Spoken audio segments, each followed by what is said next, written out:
ก็จะมีครูบาอาศัยอยู่เนาะพี่น้องเนาะเขาก็ใช้เวลาขี่รถมาใช้เวลาอยู่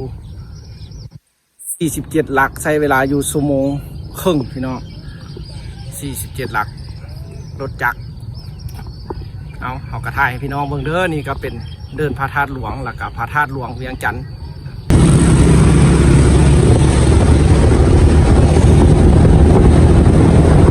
บ้านนาของไปอัปเดตนครหลวงเวียงจันทน์เด้อนี่วันที่26เดือนมิถุนายนปี2025นครหลวงเวียงจันทน์ปัจจุบันนี้จะเป็นแห่งราชดำเนินที่สูงที่สุดอยู่เมืองลาวปัจจุบันนี้จะมาเป็นจุดหนึ่งสำคัญที่สุดของบ้านเรานครหลวงเวียงจันทน์ช่วงนี้ก็ถือว่าเป็นการที่กำลังตกแต่งใหม่ในเส้นทางเข้าเมืองเส้นทางนครหลวง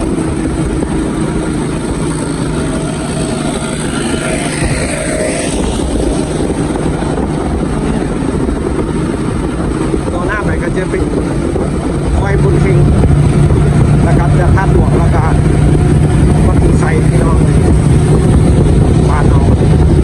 พอดับสิไอตรงนี้เส้นทางขึ้นคอยบุญคิงพี่น้องคือว่ากันยังแน่นอยู่พี่น้องรถติดหลายยาวเลยตอนนี้รถติดยาวเลย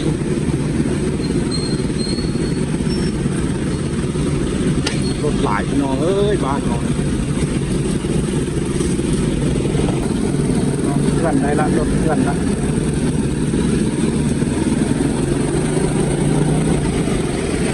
คอยผลเชิงพี่น้องเอ้ยรถยังติดหลายอยู่เด้อ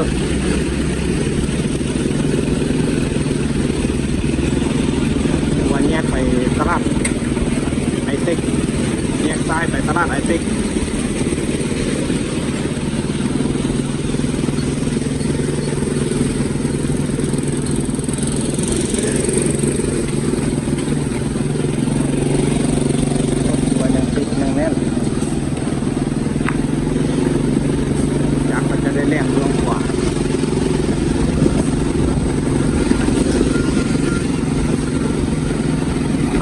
บุญชิงปัจจุบันเด้อพี่น้องแยกซ้ายไปแอตเต็กตอนนี้รถติด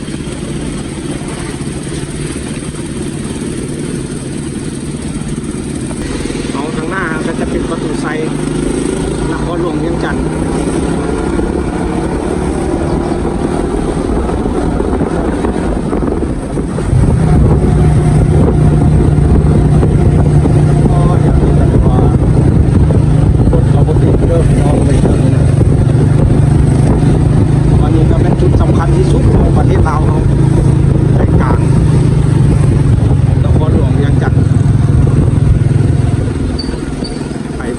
มาเวียงจันทน์บ่ได้มาประตูไซกระซับบ่ได้มาเวียงจันทน์เนาะพี่น้องเนาะบ่เห็นมันยังมาบ่ฮอดเวียงจันทน์ก็จะเป็นประตูไซเนาะพี่น้องเนาะแค่ต่างประเทศมาก็ถือว่าต้องได้มาได้ครบอยู่ก่อนนี้ว่าเป็นนักท่องเที่ยวหรือว่าเป็นแค่ต่างประเทศได้เข้ามาประเทศลาวเนาะได้มาถ่ายรูปเพื่อเป็นที่ระลึกไว้อยู่ที่นี้ว่าโอ้ได้มาเมืองลาวแล้ว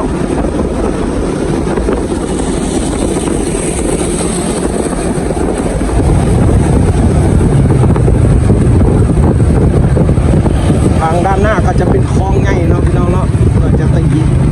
ในวันบุญสำคัญบ่สิเนาะก็จะตีลั่นคลองเพื่อเป็นสิริมงคลให้บ้านเมือง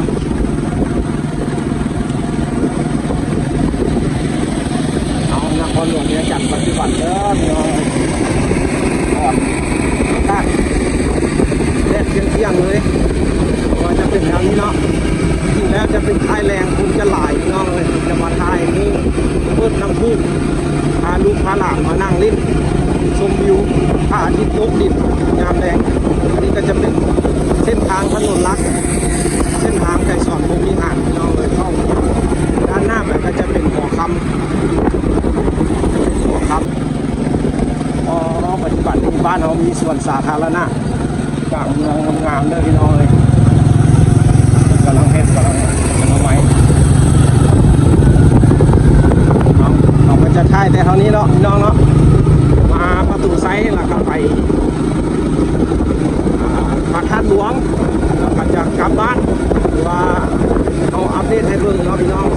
2025เรามี FC มันอยู่ต่างประเทศสนใจว่าบ้านเราช่องจะมาเบิ่งเนาะบ้านของเขาเอาวันนี้เขาจะไปประตูทางนั้นพี่น้อง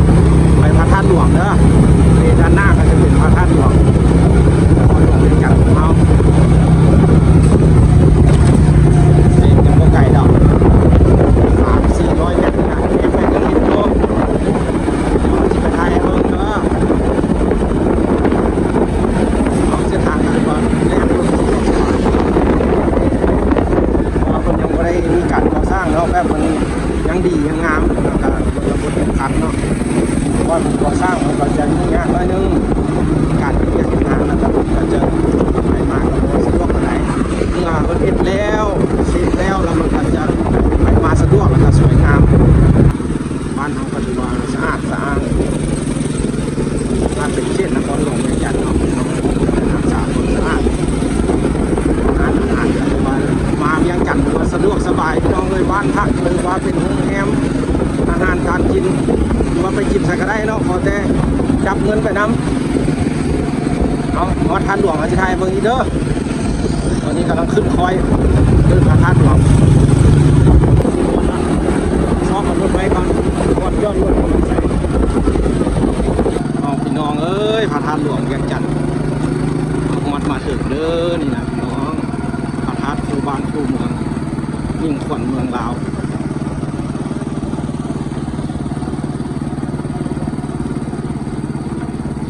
ขี่รถเข้าไปมุ่งๆเลย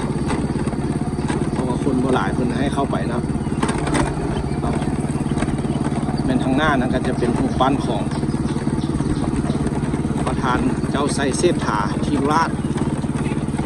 ผู้ที่พัทิกดินแดนลาว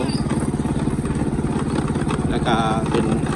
ผู้ที่สร้างพระธาตุหลวงเวียงจันทร์ปัจจุบันสวยงามเลยใหญ่พี่น้องเอ้ยใหญ่อลังการผู้ใดจะมาในงานบุญก็ต้องเป็นเดือน11บุญพระธาตุหลวงเวียงจันทร์จัดยิ่งใหญ่ของทุกๆปีจะได้จัดเหตุบ้านการเมืองที่เป็นแนวใดก็ต้องคาดบ่ได้ก็คือบุญใหญ่คู่บ้านเมืองลาวอันนี้ก็คือพระธาตุหลวงเวียงจันทร์พี่น้องว่าสะดวกเนาะมันบ่มีรถมีรางคนบ่หลายเขาก็ขี่รถจักรค่ายเลยอันนี้ก็จะเป็นวัดที่ครูบาอาศัยอยู่วัดโอ้งามคักเอาสิจอดรถก็เด้อสิถ่ายรูปเป็นที่ระลึกจากรูปก่อนต้นตาลนี่คือว่าเป็นสัญลักษณ์ของดินแดนที่แบบมีแต่ทุ่งไร่ทุ่งนาได้พี่น้องคันเห็นต้นตาลแล้วนะเจ้าไซยะเศรษฐาธิราชผู้สร้างพระธาตุหลวงเอาพี่น้องตอนนี้ก็ถือว่าเดินทางมาสิ้นสุดบอนที่เขากำหนดเขาจะมาถ่าย3 จุด4กับจุดอันโรงแรมที่สูงหันเพราะว่ามันเป็นเส้นทางผ่านมา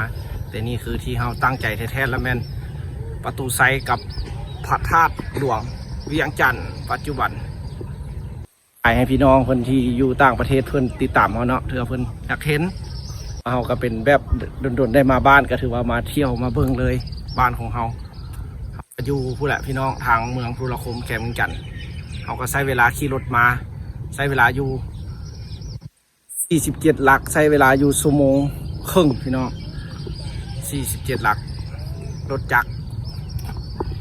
เขากระถ่ายให้พี่น้องเบิ่งเด้อนี่ก็เป็นเดินพระธาตุหลวงแล้วกับพระธาตุหลวงเวียงจันทร์อันนี้ก็จะเอาสิย่างอ้อมๆนี่เป็น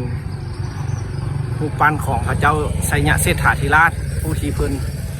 เสริมสร้างพระธาตุให้เป็นหุ่งเฮืองเมื่อก่อนเพิ่นก็สร้างมาโดนแล้วแต่หากเพิ่นมาเสริมมาแต่งให้มันหุ่งเฮืองยิ่งใหญ่กว่าเก่าให้มีชื่อเสียงหลายกว่าเก่าเพิ่นก็จะมีแขกต่างประเทศเพิ่นก็มาถ่ายรูปได้มีคนต่างประเทศกับผู้ที่เพิ่นไปอยู่ต่างประเทศเพิ่นก็มาเห็นเพิ่นก็ต้องมานี่เนาะพี่น้องผู้ใดมาลาวก็ต้องมานี่หรือว่า อันประตูไซเอาพี่น้องเลยนี่ก็จะเป็นพระธาตุหลวงเหมือนกันแล้วก็ด้านขวามือเขาก็จะเป็นวัดพระธาตุหลวงบอนที่เพิ่นอยู่เพิ่นปฏิบัติธรรมนี่ก็เป็นเดินพระธาตุหลวงเวียงจันทน์เด้อเดี๋ยวก็สิมาทงไห้ทงนาคือเก่าไปเฮ็ดคลิปเก็บกระปูไปทุกคนที่ติดตามรับชมเด้อพบกันใหม่คลิปต่อไปใครยักให้เฮาไปท่าอยู่ใส่ละคอมเมนต์มาบ๊ายบาย